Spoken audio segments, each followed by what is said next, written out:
Thank you. Really excited to be with all of you and to chat about some of the work that we've been leading on accounting for forests in the built environment. First thing to mention at the outset, is everyone still seeing my presentation? No? Okay, good. I'm not, maybe this is a bit of a head fake, but I'm not going to give you the Forest Carbon 101 speech here. I think if you are looking for that, I saw Jessie Waltz on the call earlier. I don't know if she's still here or not, but she has given the best Forest Carbon 101 primer I've ever seen, actually. But the wood carbon seminars from the Carbon Leadership Forum are a really great resource. So if you're looking for more background about the process of photosynthesis or basic kind of life cycle accounting and things like that for how forests are not or are recognized in that process, definitely go check this out. And I'm going to focus most of my talk a little bit more about some of the work that we're leading in partnership with others about how we actually build a monitoring and reporting system to account for forests in wood products and how that relates to the built environment. So kind of starting off, there's a new program that USDA just recently started called Climate Smart Commodities. And we are one of 141 different projects beneath or within this program that USDA is investing a boatload of money into. And so these are all intended to start piloting climate smart management of forests, farms, rangelands, et cetera, and to provide incentive payments for landowners that are doing that, but also market and transactional incentives for people that are engaged in procuring climate smart commodities. So our project is particularly focused on timber within that and timber derived forest products. But a big part of this is that they're explicitly seeking out involvement of underserved producers, that there's monitoring, reporting, and verification systems that are being stood up through this program, and that they want to see transactions of commodities that are being marketed as climate smart happening under the guise of this program and incentivized by this program. So this is the kind of universe of partners that we're working with in our project. Sustainable Northwest is the lead on this, but most of what I'm going to be talking about today is this kind of nexus of work by the Climate Smart Wood Group, EcoTrust, Vibrant Planet Data Commons, and Vibrant Planet in terms of forest monitoring and accounting and reporting with architects, engineers, and contractors as kind of like our target core user group there for this kind of information. So coming from a background of forest modeling and forest planning, getting into the world of life cycle assessment and EPDs was kind of a head scratcher for me. This was my attempt at trying to reconcile how standards emerge for accounting for forest impacts or forest products processing, for different products. And so we have these kind of two pillars that are kind of operating with limited crossover in North America and in Europe of how the rules are set for how you do environmental product declarations. Neither of these addresses forest land use in a meaningful way.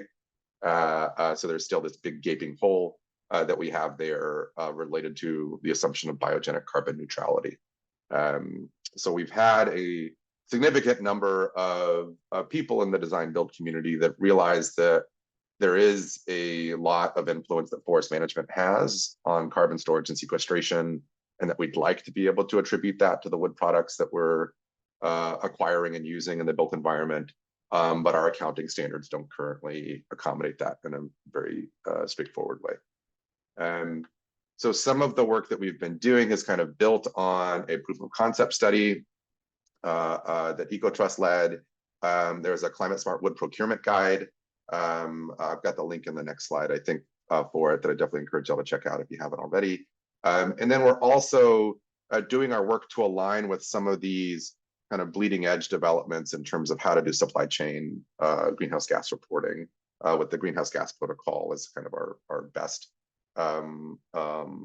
example of that, with new guidance on how to do accounting for forests, farms, rangelands, anything that's producing a biologically derived product, and how to account for land use and land use change and things like that.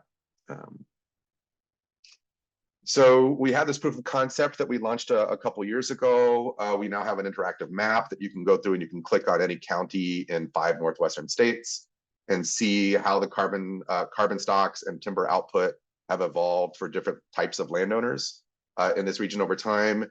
I think the kind of no duh moment here is just although we pretend with our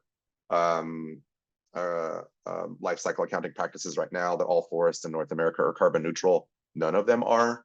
And so I think what you can see here, just there's a lot of color on this map that we have a lot of forest landscapes that we know are producing timber that are adding carbon to the landscape or removing carbon from the landscape over time. And there's a variety of reasons for that.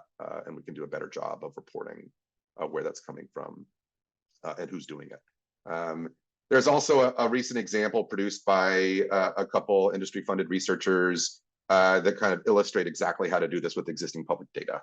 They're not doing it as granular as we are in terms of identifying different types of owners, and they're doing this at a multi-county region, but it kind of goes to show that this is not just some random environmentalist at EcoTrust that's trying to tell you what to do. That this is kind of a movement about we have these data, we should be doing more than assuming carbon neutrality across whole continents. So in partnership with Steph Carlisle from Carbon Leadership Forum, we had the benefit of convening this kind of brain trust of people across the design build, forest sector, software and data developers, and researchers from LCA to forestry around the country. And so we convened these folks from May through March and had several meetings where we were really focused and diving in on what types of data can we use to make meaningful claims about what's going on with embodied carbon and other impacts that we can attribute to timber and where it's coming from. And so we have technical reports coming out from that Steph and I are working on that we expect to have done this year, but that they dovetail nicely, I think, into some of these emerging standards like we see from the Greenhouse Gas Protocol, for example.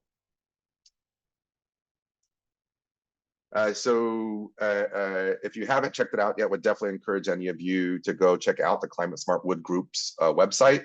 In particular, there is a procurement guide provided in web format here that has a lot of practical guidance about how to go about specifying where you can get climate smart wood, what types of traceability and transparency you might be able to expect, what types of things to ask, but also how these considerations factor into each step of designing and implementing a project. It's mostly written by people who do this work for a living, so not by people like me who provide data that can be used in these types of decisions, but mostly developed by people who are in architecture, engineering, and construction to say, how do we navigate choices about climate smart forestry and climate smart wood and where to get it. So we are in the process, EcoTrust, Vibrant Planet, and Vibrant Planet Data Commons, under this Climate Smart Commodities Grant, are developing a nationwide monitoring and reporting system for this. So we are starting with EcoTrust developing the methods for doing this, based largely on this technical advisory committee that we convened with Carbon Leadership Forum. Vibrant Planet is a for-profit company providing a lot of forest monitoring and decision support for forest landowners, is working to bring, all the work that we're doing uses publicly available data that only goes up to 2018. So if we want to bring that information about how forests are changing, how much timber is coming off them, how carbon stocks are changing, and other indicators about climate smartness, we need to be able to have a data provider that can release data on an annual basis and update it regularly. So Vibrant Planet is doing a lot of that work with us to make sure that we can have contemporary data, but also annual updates to it. So we'll end up having these satellite-based estimates of carbon and timber and natural disturbance across the contiguous United States. We combine that with ground-based measurements. So there are inventory systems employed to track how forests are changing over time that are run by the U.S. Forest Service. but also about how much wood is entering the supply chain through sawmills in particular. So we're applying a modeling approach that will integrate these two together, these two different ways of seeing from satellites and from the ground, to make sure that the reporting is consistent across these two different ways of measuring. And there's a web application, most likely what will be a web application that is being scoped right now to translate these impact metrics into a format that can be used, particularly by builders, green builders. So there will be a VP Data Commons is a nonprofit organization that's a sister company of Vibrant Planet, and they will be providing a web application to be able to access data about where the impacts associated with where wood is coming from. So what we'll be reporting in that application is through our experience working with the Climate Smart Wood Group and other people that are doing climate smart wood procurement with our partners there, is that you have a whole variety of different levels of transparency or traceability about where your wood is coming from. So commonly we'll have people have this kind of gold standard of like, oh, I want to know exactly which piece of ground my wood came from or which owner it came from. That is a great goal for us to have, but more frequently what we often end up with is something where you can find out which sawmill, you know, the wood came from, and the sawmill will tell you the individual landowners that they're sourcing from. Or sometimes you'll just get something that it's like, oh, I think it's coming from this state or this side of this state, you know. And so we're kind of, with that in mind, developing a series of levels of reporting where you can get the granularity of reporting based on how good your knowledge about where the wood is coming from is. So if you know the land management units, you know, that the wood is coming from, you can get reporting at that scale. If you know the sawmill that was the primary collection point of the timber in the first place, we can also provide reporting there. Or if you just know, oh, my wood is coming from somewhere in the Northwest, you know, we'll provide reporting that matches that as well too.